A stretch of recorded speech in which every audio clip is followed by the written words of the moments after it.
Hello, everyone. Welcome to Prerna Spreading Inspiration podcast platform.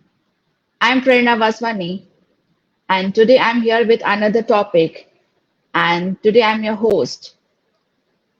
So, Prerna Spreading Inspiration is an online registered podcast platform connecting inspiring journeys, thought provoking topics, and brand stories of emerging brands. So, today I'm very glad to invite our special guest. She is international celebrity guest today, and she's remarkable individual whose journey from corporate professional to media star and successful entrepreneur is truly inspiring. So please help me to welcome Nicole Farrell, ma'am. Thank you so much for having me on this platform. This is one of my passion topics, the image management and development. So it's really a pleasure to be here and to edify those who will be watching. So greetings all Yes. the way from the Caribbean in Trinidad and Tobago. Thank you so much, ma'am, for accepting my invite and giving your yes. So, friends, I would like to have a brief introduction of Nicole, ma'am. So, she is the founder of Refine.Your.Image and Nicole S. Farrell PR and Communications Consultancy. Nicole specializes in offering PR and communications, image architecture, and personal styling services. She's not just a dynamic speaker and influencer, her true success story embodying resilience, determination, and the power of personal branding. And as the G100 Oneness and Wisdom Wing Country Chair of Trinidad and Tobago, her impact extends far beyond borders. So, a very warm welcome again, ma'am. And today's topic is refining and developing your digital brand image. So, it's my really pleasure, ma'am, to invite you as a guest. So, thank you so much. You're most welcome. So, before starting today's, can you please introduce yourself and how you chose this journey of personal imaging? Okay, so my background extends to media, entertainment, and becoming an entrepreneur.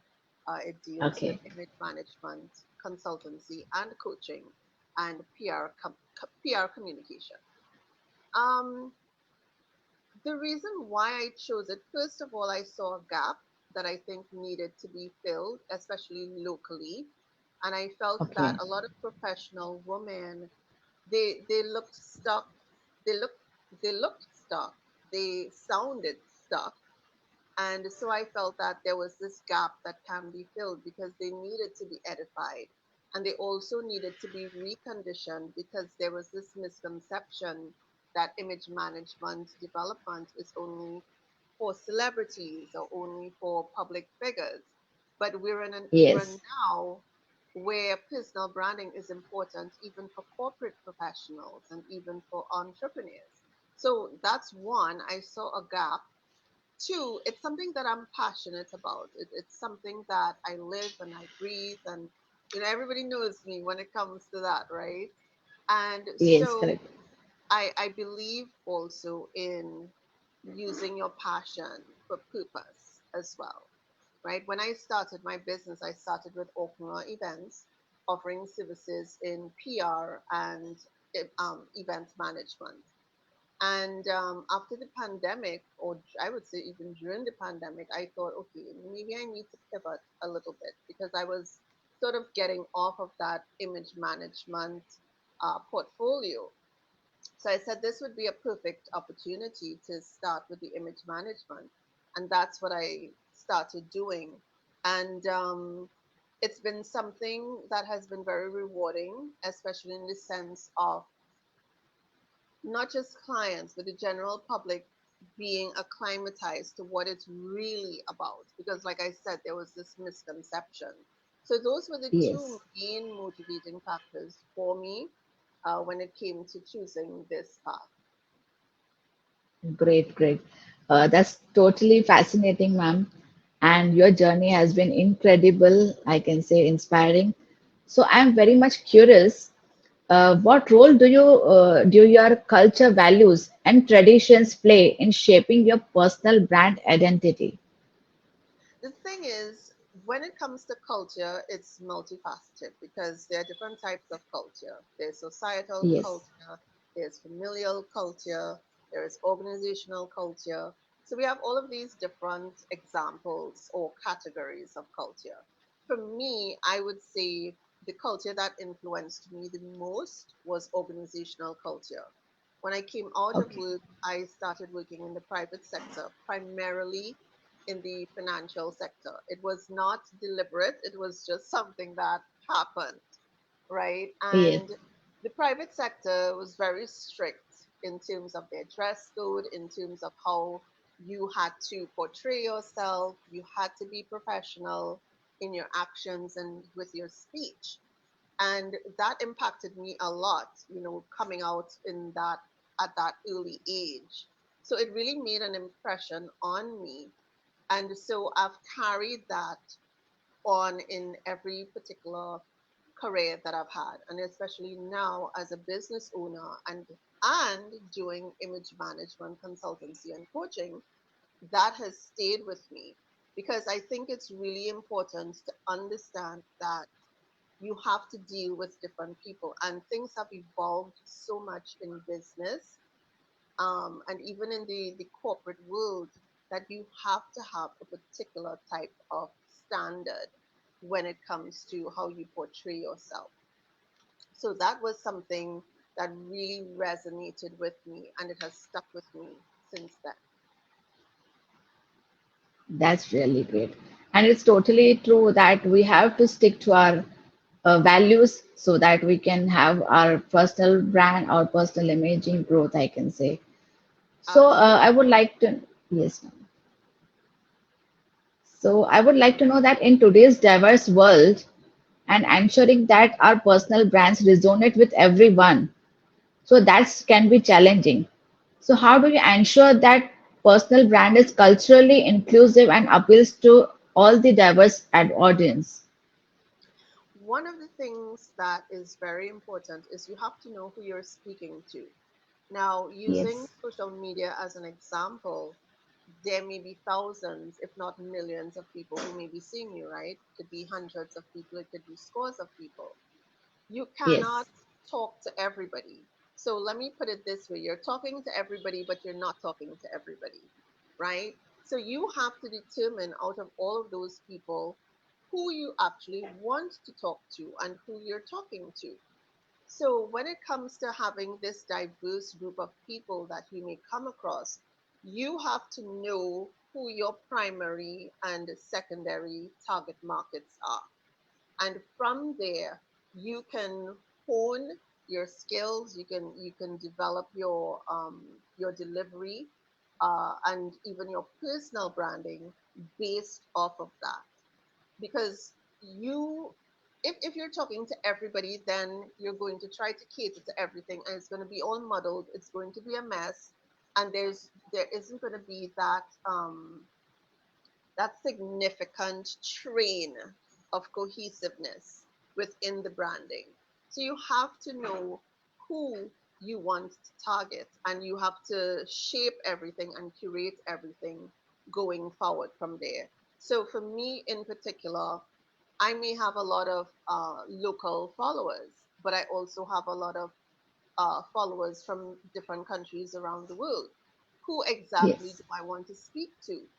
Right? Is it people in a particular country? Is it people in a particular field? Is it people who are only business owners? I have to know exactly who I'm talking to, and I have to shape it so that it fits with the delivery that they would appreciate and the content that they would appreciate as well. yes. That's very insightful, ma'am. And I'm pretty sure that audience would have got much insights about this, that we need to have the target niche so that we can have more relatable content for all the people.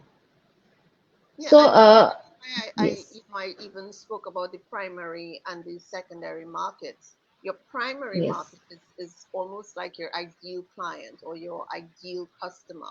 They're the ones who really want to buy into what you're selling, whether it's a service or a product.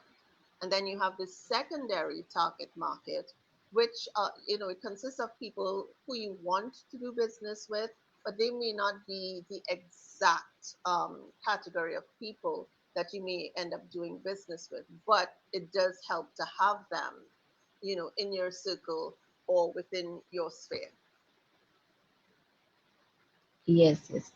I totally agree with this, and thank you so much for this insight. So, balancing authenticity with adaptability is a key, especially in professional settings, I can say.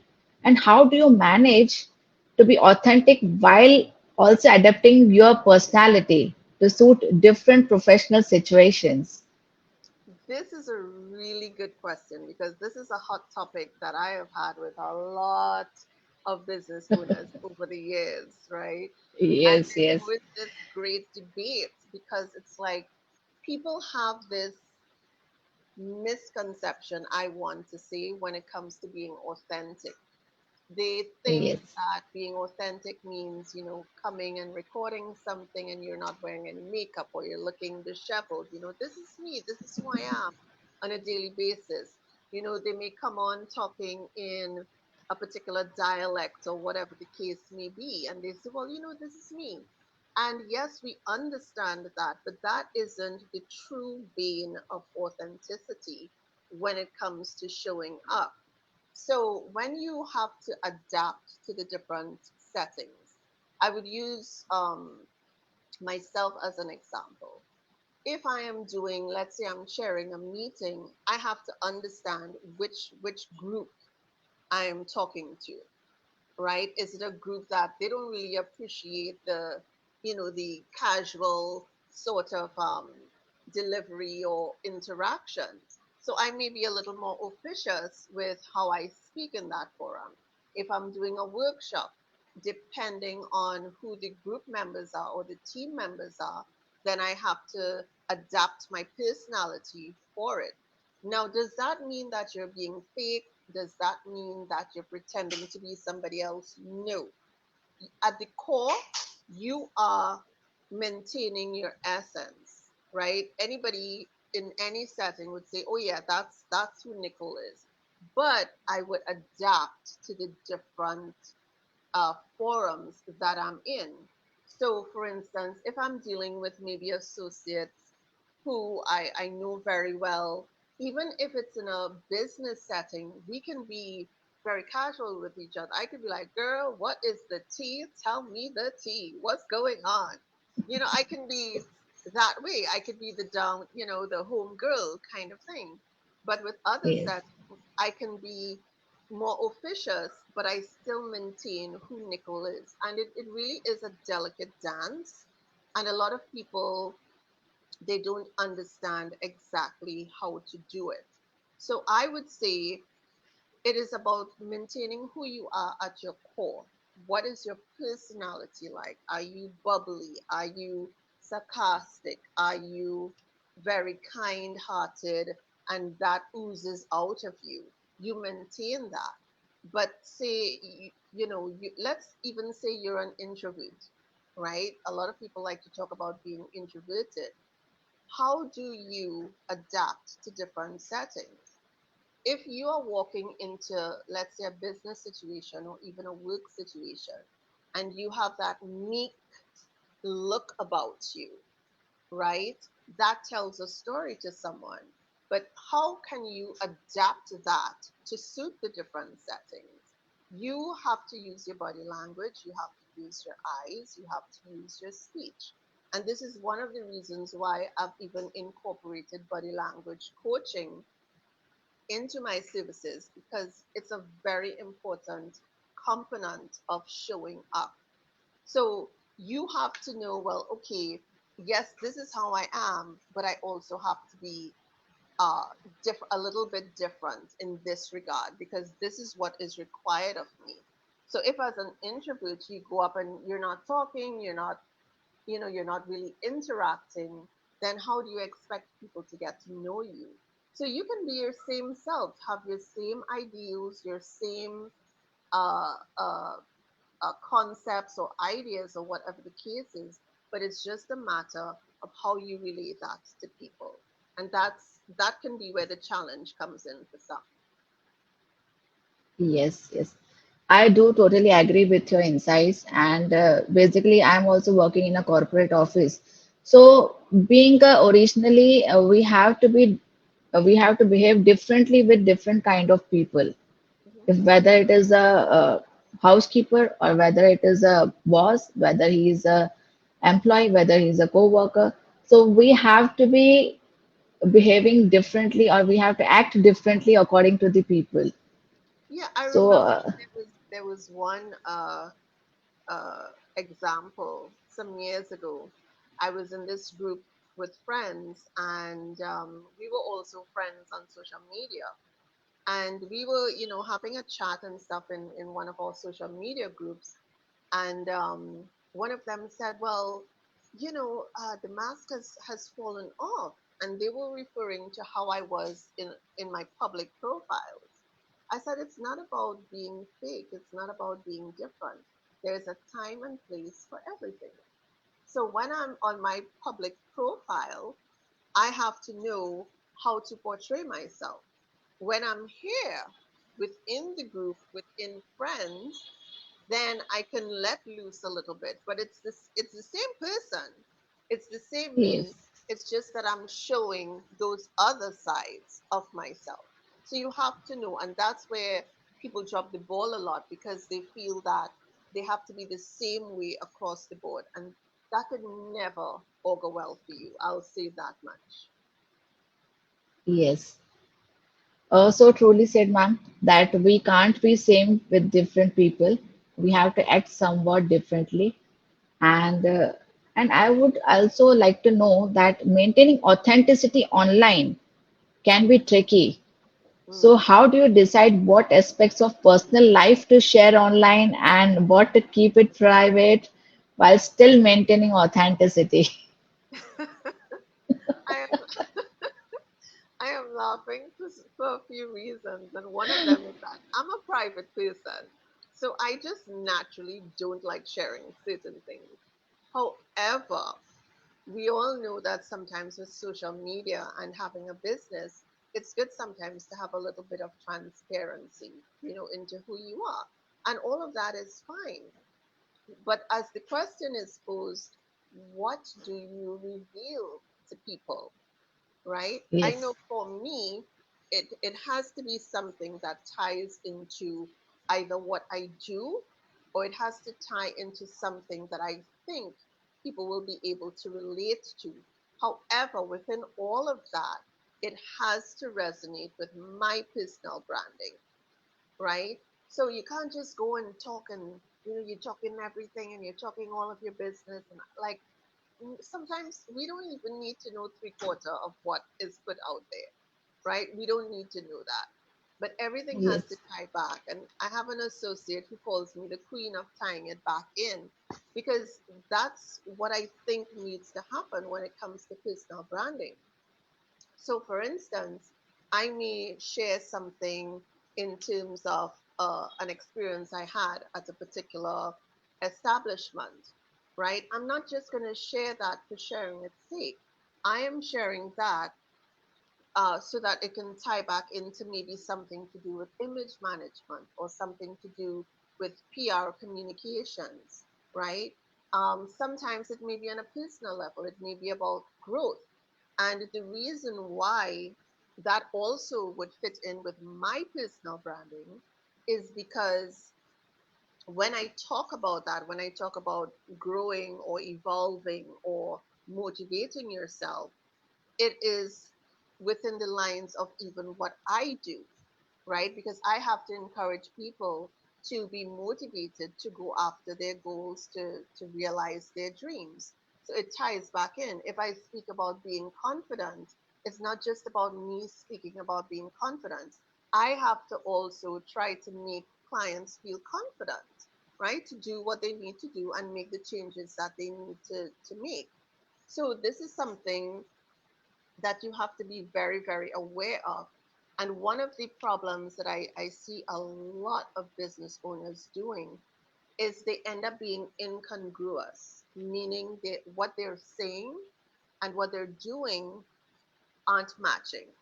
So they would come on and they would, you know, in their workspace, they would talk about, you have to be confident, and you have to go after your dreams, and you have to do this and you have to do that. But then they'll come and do a post and they talk about, I don't have the confidence, I'm a person, I feel, I have imposter syndrome, or I have this chip on my shoulder. So that says to me, that confuses me now, because I am like, well, which is it? Are you confident or are you Yes. not confident? So sometimes you talk so much, right? You talk so much that you end up confusing your messaging, because you're saying one thing, but then you're coming and you're saying something different, or you're acting in a different way, or you're telling people, hey, you have to go out there, you have to put yourself out there, you have to go and meet people. But then later on, you're saying that you avoid going to networking events, or you avoid social events because you feel shy and you feel introverted, and also it's like, which one is it? What are you doing? Yes. So you always have to, everything that you do, and I always tell people, when it comes to your personal branding, it can't be just like a shot in the dark. It can't be something by the way. It has to be something that you're always conscious of. Everything you say, everything you do, it it has to resonate with your personal branding. And talking about social media, I may be in different groups. Some may be social, some may be business like. One of the things you can do is you can look at the personality of the group. Even if it's a business group, are they a little more casual with the way they talk, with their comments? Are they a little more officious? You can't go into different forums being the same way. And I see people doing it all the time. Even locals, we have a Trini dialect, right? And some people would go in business forums and want to speak like that. And I'm like, that's not applicable here. Okay? That's Yes, not correct. applicable here. So you really have to know how, I call it bob and weave. You have to know how to bob and weave with those things, and show up in a way that makes it cohesive with your personal branding. Yes, yes. So I think the audience is liking your insights and it's totally inspiring, ma'am. And I'm also loving it, your insights. So I would like to know that building an online network is crucial in today's digital age. So what tips do you like to give to the listeners who are into building an online network that translates into real world opportunities? I would say I would go back to what I was talking about earlier in terms of who you want to talk to. Who do you want to talk to? Right? It's Yes, fine to have connections. Oh, and I would use LinkedIn and Facebook especially as examples. You would have a lot of connections. You may have thousands, you may have hundreds. But when it comes to the networking aspect of things, I would use something that I do as an example. Someone may send me a request to connect on LinkedIn. I would look at their profile. They may not be in my field, but they may be somewhere in the world that I may want to become familiar with, whether it's for business, whether it's for just having a contact there so that I can get insights if I need to. Um, or it may be something as simple as, okay, I like the views that this person has on certain topics, so I would connect with them. So when it comes to building, you have to look and think of what your own goals are when it comes to business or personal. You may look at someone and you may say, oh, I always wanted to do a project involving something in this field. Maybe this is somebody that I can become acquainted with, right? And so you can leave that for later on, and you build up a rapport or relationship with them genuinely. right? But you know what your goal is. So when it comes to building your network online, it's not just about trying to get the quantity. A lot of people, I Yes. want a lot of followers. I wanna make 1,000 followers, or I wanna have 10,000 followers, and all that is well and good because there are you know um, advantages of having that. But when it comes to building a network, you also have to be strategic, and this is where people drop the ball as well, because they have this kind of throw something against the wall and see if it sticks type of method. But you have to be strategic as well. Sometimes, even on LinkedIn or even on Facebook, I would look to see what our mutual connections are like. And I say, well, okay, if they're a connection of this person, there's some merit there. There's some good that, can come out of that. So those are the things that I look at. And of course, over time, you interact with people, you get to know them. And if you think, well, okay, this is somebody I can really work with, then you do that. Or sometimes it's just to build a rapport online. You only just interact on each other's posts and share your views. All that is fine. But you really have to be strategic. So you ask yourself, with this particular person, how can they fit in with my goals? Is this somebody I can just get to know casually? Is this someone I can work with professionally? What is the merit there? Sometimes it may be that, like I said, you just want somebody who's in a particular location, in a particular country, right, based off of your Yes. goals as well. So these are some of the main areas that you would think of when it comes to building your network from your online audience. Yes. It's totally amazing, ma'am. And thank you so much for giving this insight about this.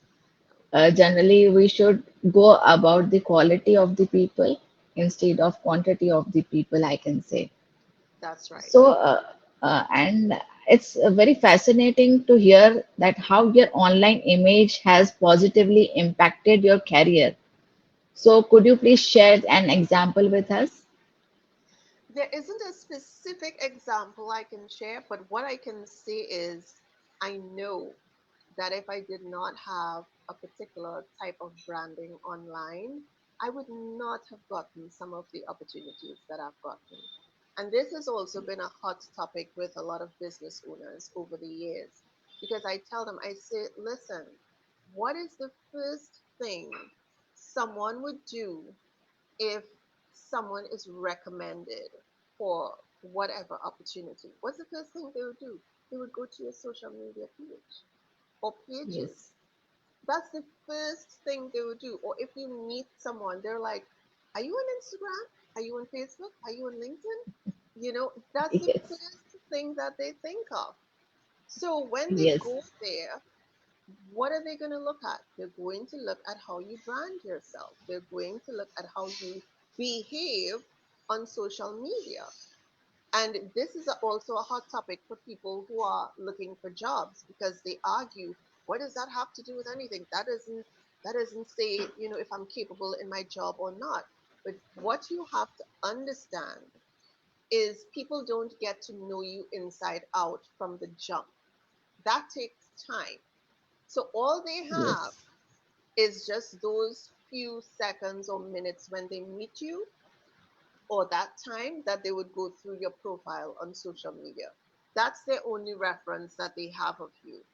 Unless they get to know you, that's all that matters to them. So if they are looking at you for a particular opportunity, and they come on and they see, or you're cursing, or you're dressed in a particular way, or you're trolling people or whatever, they're like, oh. And you could be really, really good at what you do. You could be a really good business person. You could have the best products. You can be the greatest team member, but your branding online puts them off. It turns them off. And this is yes, why, even when it comes to collaborating, I tell people, when you're collaborating with someone, you also have to be very aware. because that is a brand alignment in itself, right? You are attaching your brand to someone else's brand, and you have to be very careful about that. So when they have that reference and somebody says, well, I'd like to do a collab or whatever, you need to check them out because they may have a Yes. really nice personality. You may really gel. You can laugh and talk about everything. But guess what? At some point, it's going to have to be online. And if their branding is not uh, cohesive with yours, then you could potentially set yourself up for your brand being tarnished, right? So it's something that you have to be very, very aware of and very careful about doing. So when you are curating your content, again, it goes back to what if. And there are some people who would argue, well, it doesn't matter. This is my personal page, especially on Facebook. This is my personal page. This is where I let off steam. This is where I vent. This is me to let my hair down. Okay. But at the end of the day, just know that whatever you do, it is going to be judged. You don't have to like it. You don't have to agree with it. You don't even have to understand it. But that is the reality. And once that is the reality, you have to know how you want to move. Because I'll be honest with you, there are some people, they have great services, they have great products, but I will not do a collaboration with them simply because of their branding. And some of them are really nice people, but I will not collaborate with them because the brand alignment would be off. Like if you look at a particular, think of the most high-end brand you can think about. Would you ever see them in a particular setting? No, you would not. I remember there was a high-end brand some years ago. They were approached to be a sponsor for a car. It was a sort of car wash type of show, and they Okay. refused. And people were up in arms. Well, they should be supporting. And no, they don't, because your branding does not fit with their branding. And it's not that Okay. they cannot be involved in some sort of car show or anything like that, but it depends on the branding of that car show. You understand? So these are things that you have to think about all the time. And there's an organization that I'm affiliated with, and I don't know if they're sick of me by now, but that's what I always say. Whatever we do, it has to go back to branding. Even if we do a podcast, like how I am doing an interview with you right now, you have to know your branding. You have to know if it's a good fit for you.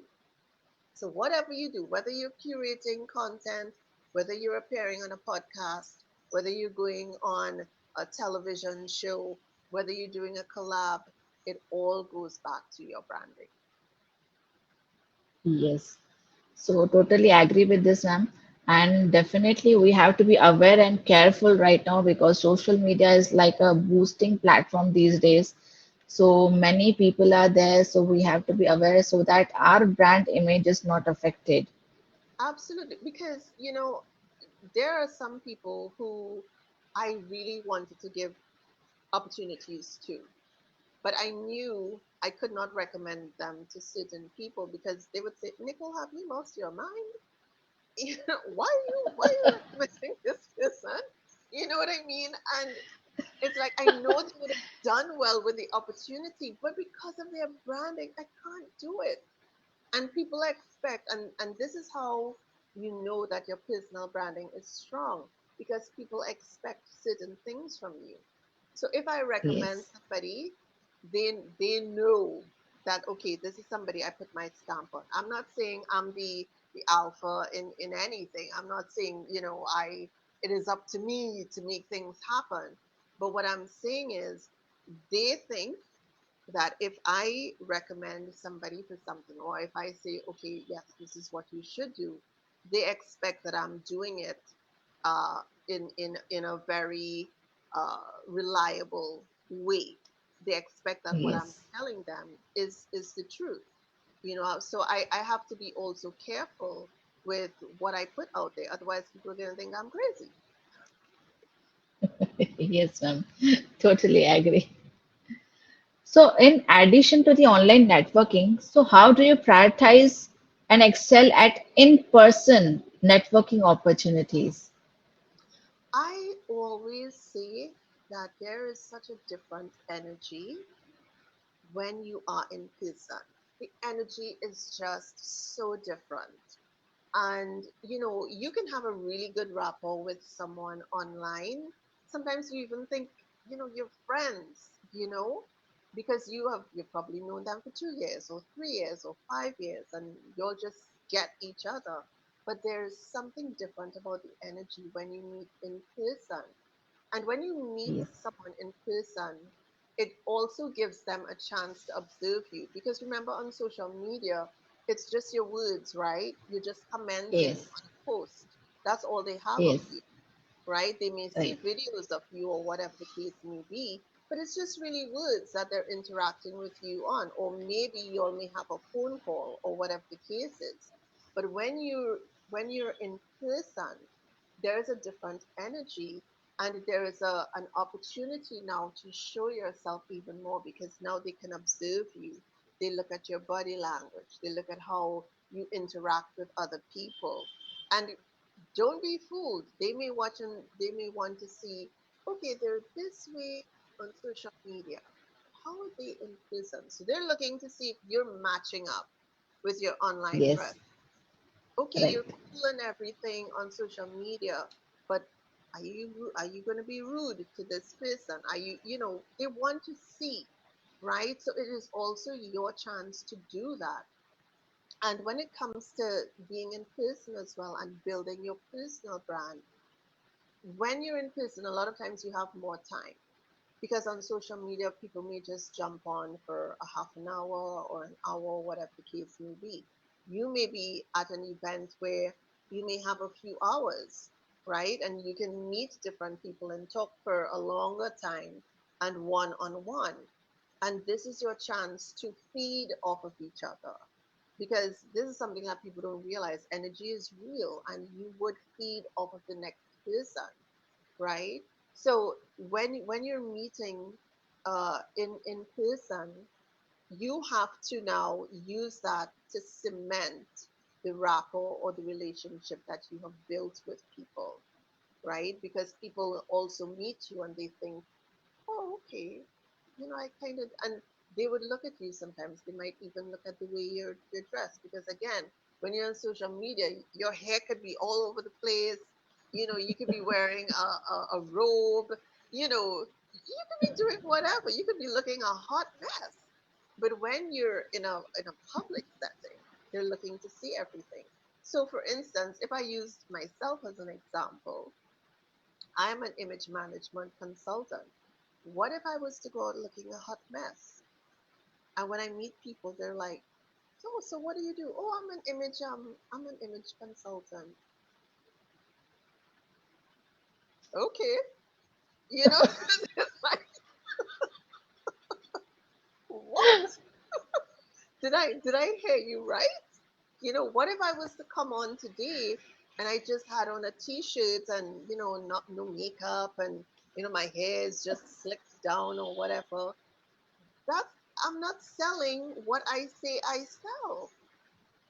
So it's a yes, way for you to cement your personal branding, whatever it is, whether it is the way you interact with others, whether it's the way you dress. Because I'm always talking about, you should show up a particular way. You should be dressed. You should be well, put together. My mom and my brother, they always have this way, they just roll their eyes, because if I have to go to even the supermarket, I make sure I look at least looking decent. I don't have to be dressed to dress, but I have to, look as if I put some kind of effort into looking put together. And I said, I may meet a prospective client. I may yes, meet an correct. associate, So if I'm talking one thing on social media, and when they see me out and about, I'm all sweaty, my hair isn't combed properly, they'd be like, what kind of phony business is that? So you always have to be aware, and being in those public settings, especially if it's like a business event or a work event, it is your chance to sell your personal branding and cement your personal branding. Always have it at the back of your mind. And I'll give you a quick example of something that happened recently. I did a post, I think it was on Facebook, in terms of how you should be with your image and all of that, even when you're going out on errands. And one of my associates, they messaged me and they said, I'm still feeling so badly because they went out and they were just thrown together because as far as they were concerned, they were just going on an errand. And they ended up meeting one of their followers, and Oh, the follower knew them as the face of their business, obviously. I said I felt so badly because this person recognized me as my business and I was not looking up to par at all. And it really bothered them. And I said, see, now that's why I keep saying you have to show up in a particular way because you never know. You never know. And you only have, what is the saying, you only have one chance to make a first impression. Let it be a good one. Even if I have people coming to deliver something at home, I have to be put together. I don't care what anybody says. I have to be put together. I'm not going out there looking a hot mess because you just never know, right? So it's the same thing you have to think about if you're going to a business event or a work event. Don't say, well, oh, I always just go to work. I just throw on something, so it doesn't matter. Going to this event is the same people I'm going to see anyway. No, no, no. That's not how you want to paint yourself. You have to stand out. yes, yes. And I totally agree with this because if I'm portraying as a podcaster, so I also have to be dressed up or like to be means that people see me as a podcaster. If I'll be casually roaming here and there, then they might not feel that I'm a podcaster. Yeah, they would So think I you're thought, doing it as a hobby. yes, yes, yes. And So see, thank you so much. that's the Yes, that's the sorry to cut you off. But that's the thing with people. And you made a good point there. If you just showed up looking anyhow, as we like to say, then people may give you the side eye about it. And there's also another misconception that I would want to address with you even saying that. Some people think they have to be dressed to the hilt and you have to do the whole makeup thing in terms of highlighting and contouring and all of that. I'm a makeup girl. I don't even do all of that. I don't do that, all of that highlighting and contour. I leave that for when I'm doing a professional photo shoot, right? And I have a makeup artist doing it. But it doesn't mean that you have to take an hour to do your makeup. It does not mean that, your hair has to be perfect. You can put your hair in one, in a nice bun or in a nice ponytail or whatever the case may be. It does not mean that you have to be perfect. And this is a yes, misconception that it's not that you have to be perfect. There was a point in time during the pandemic when, the whole hairdressing thing was an issue because remember, there was the lockdowns, right? And I said, well, what am I gonna do? If my hair needs doing and I need to do some sort of on camera thing, what am I going to do? And that's when I started using head wraps. I said, well, here's what I'm going to have on, my blazers or my jackets or my blouses, whatever the case would be. And I'm just going to use a head wrap. And I'd do some really nice head wrap styles. And I would go with that. So it's yes, not about being perfect, but it's about showing up in a way that shows you as a refined professional. And there is a difference. We're not asking you to be perfect. It's just like doing public speaking. People think, well, oh, is it that I should not make any mistakes at all when I'm doing a speech or if I'm doing a podcast interview or some other type of media interview or whatever? No, it does not mean that. It simply means that you would be taught how to express yourself, what type of body language to have, how to deal with different situations. Because, for instance, one of the coaching areas that I do is for media interviews. So it could be a podcast interview, a radio interview, a television interview. And it's not just about how you answer a question, it's about how do you deal with different types of interviewers? How do you deal with different types of situations during your interview? What should your body language be like? Right? So it's not just about what you say. And that's why some people even hesitate with getting coached to do speeches because they think, well, a speech is just really saying what's on the paper or what's on your phone. What's the big deal? There is a big deal because it's all in your delivery. Because you may be reading it well, you may be pronouncing your THs and your STs, but are you talking in a monotone? Are you not taking your time? Are you not stopping at punctuation marks? All of these things come into play. So it's when it comes to image management, it is very deliberate. It's not just a thing that you just slap on. Yes. And even voice modulation is also very important. Like it should not be monotonous, as you said as well. So I totally agree with this. And I would also like to know that striking a balance between expressing cultural identity and maintaining a professional image is important. So, Mhm. how do you manage this in your personal branding efforts? When you're looking at culture, you can decide which aspect of culture you want to tap into. So, for instance, like I was saying earlier, in Trinidad and Tobago, we have our own dialect, right? It's just like, if you listen to Jamaicans, they have their own way of speaking as well.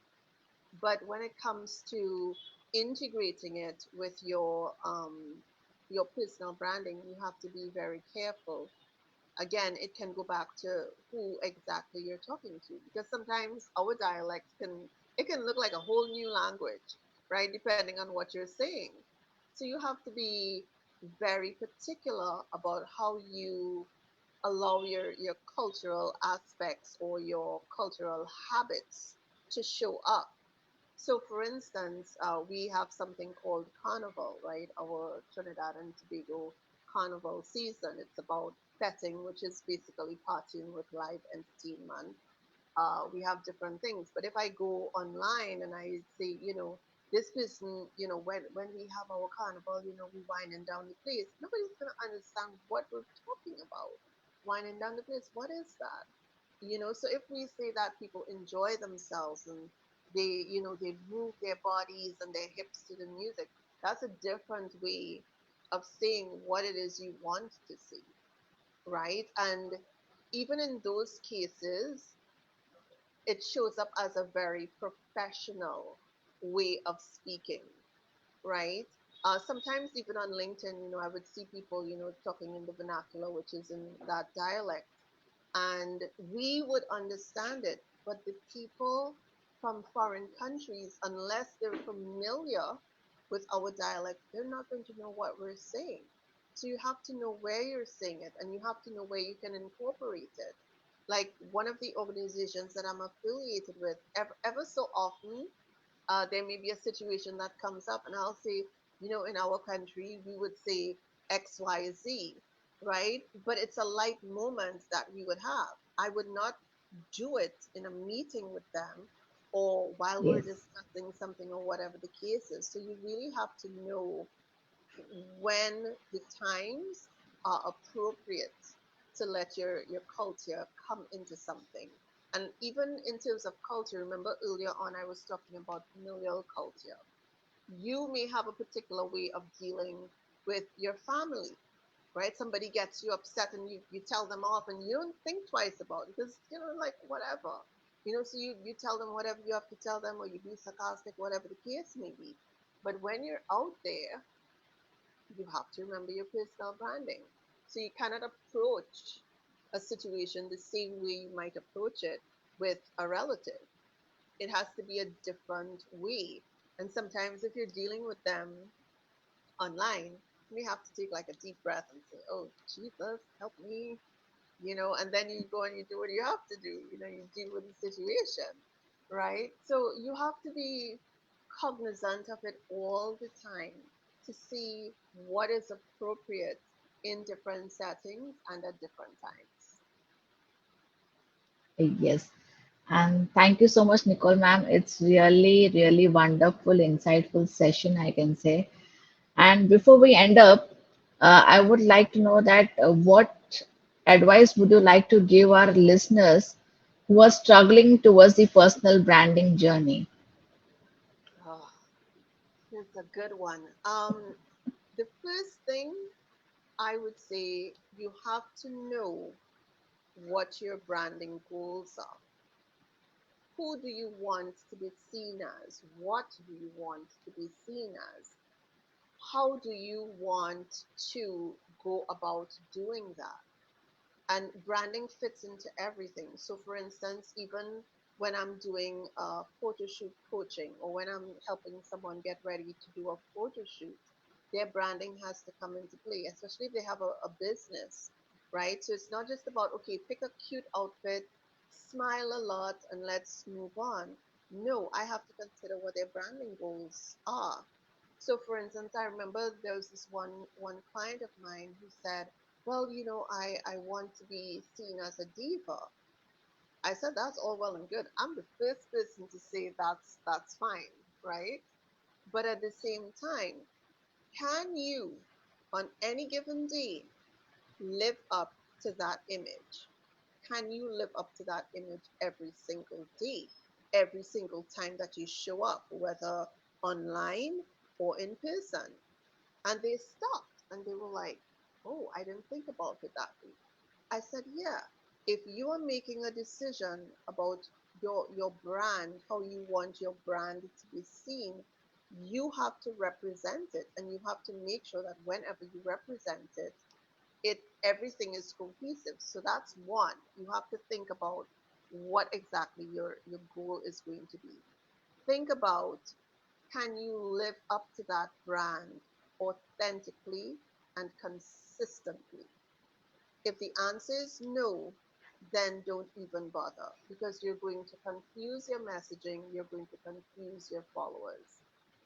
Another way that you can shape your personal branding is to look at other examples of people who may be in your field, people who inspire you for whatever reason, and see how they are using their branding. Now, their branding and your branding may not be cohesive. I'll tell you right now. I know people in PR, their branding is not my branding. My branding is not their branding.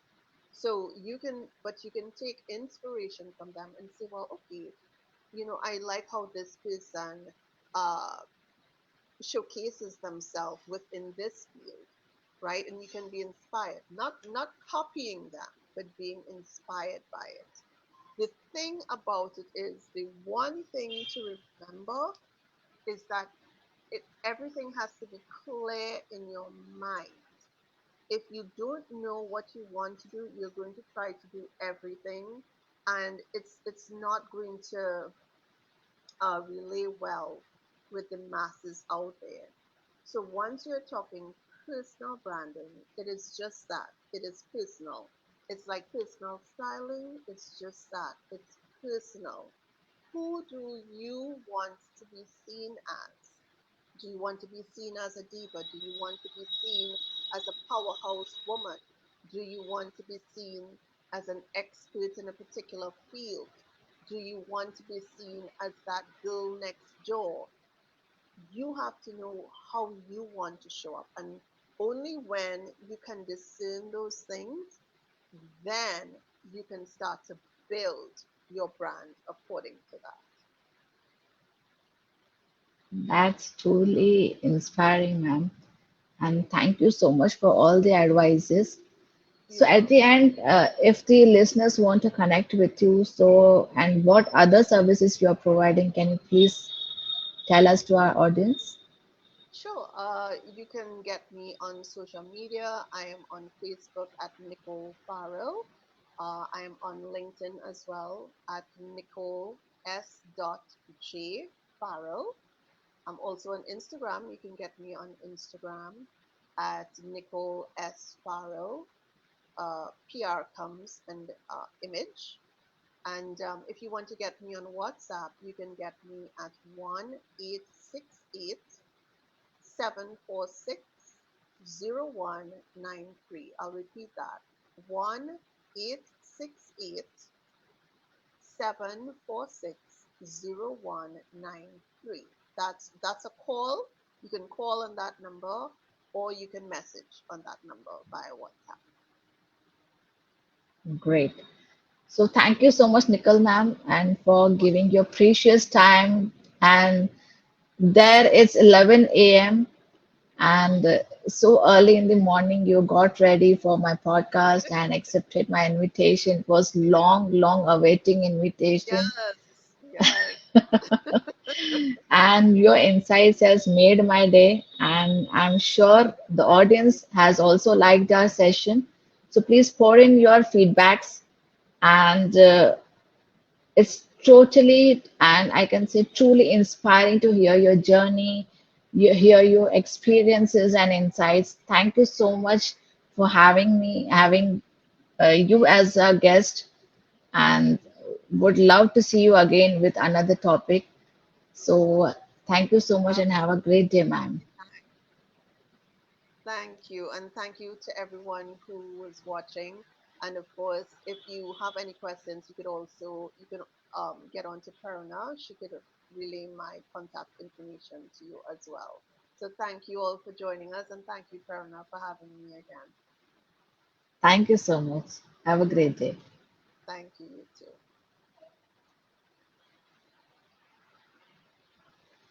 So thank you so much, everyone, for joining us till the end and hearing our session. And thank you so much, Darshni, Rohit, for being with us till the end of the session. And I'm sure you would have lots of insights given by Nicole, ma'am. And have a great day. Take care. See you again with another podcast. Bye.